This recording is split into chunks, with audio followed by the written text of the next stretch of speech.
Okay, so this is a video to show you guys how to prepare your file for glitching it. You can use any image. I've used the face of a person just because faces glitch well. And what we're going to do is, first off, whenever you get whatever image you get, you need one that's over 1,000 pixels or about 1,000 pixels that's in color, and you have to crop it to a square. So whenever you crop it, if you hold shift, it will automatically draw a box. So I've got my cursor over here by his nose. If I let off shift, it goes over to his nose. If I hit shift again, it makes it a square again.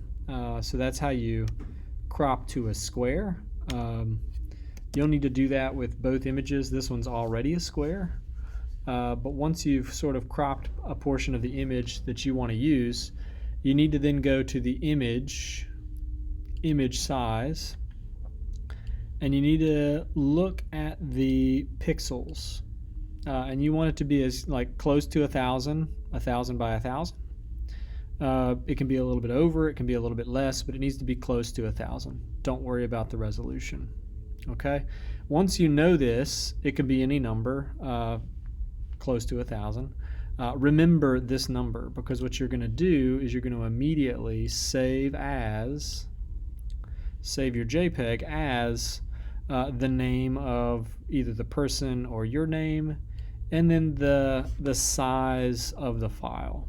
Okay, so I put 900 here because it's a square. It's 900 by 900, and then I'm just going to put it on the desktop so that I know I can find it.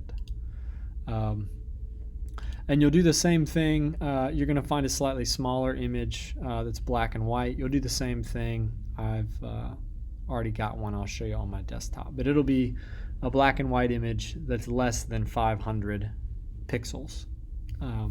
Just so we've got different sizes, and one that's black and white, one that's color. Cool.